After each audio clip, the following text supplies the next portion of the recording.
Tonight, new information about what might have caused a massive explosion at the Sandman Hotel in Fort Worth yesterday. In the past hour, investigators said natural gas was involved, but can't say for certain if gas caused the explosion or the explosion caused a leak. Well, tonight they can't confirm there's no evidence this blast was intentional or designed to cause harm.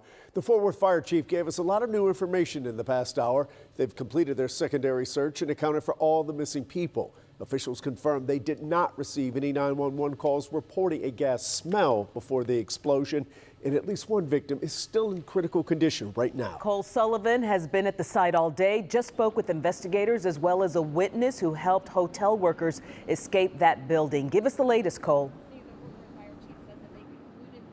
Izzy, the fire chief says that what we can't see is what's most devastating here. A couple of floors in the inside of the hotel collapsing into the basement. That's where they found most of the victims, but at this point, they're not sure whether the victims there were in the basement or if they fell with the floors.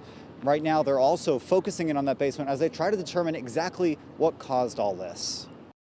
This community's safe, we're resilient, that this is not a nefarious act, if indeed it wasn't, and how we learn from it to try to prevent it from happening in the future.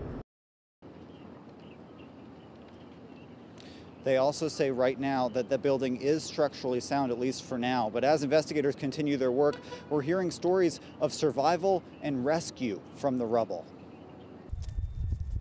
The explosion sent chunks of metal flying through the air as the Sandman Hotel in downtown Fort Worth blew up. I was just walking home and it hit on the left side of me, boom.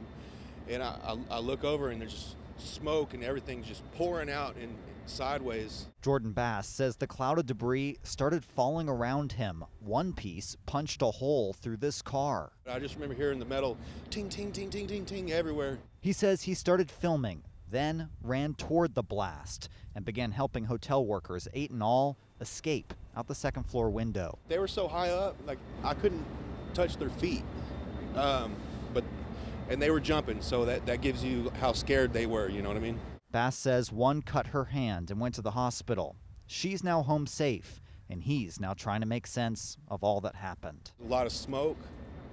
I was kind of in tunnel vision, just what was going on.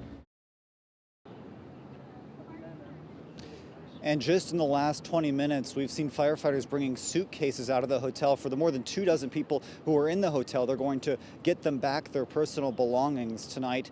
Firefighters say that the roads will still remain closed around here for businesses for a while, at least until tomorrow afternoon, and even beyond that for some of the roads immediately next to the hotel, just because of how damaged they are.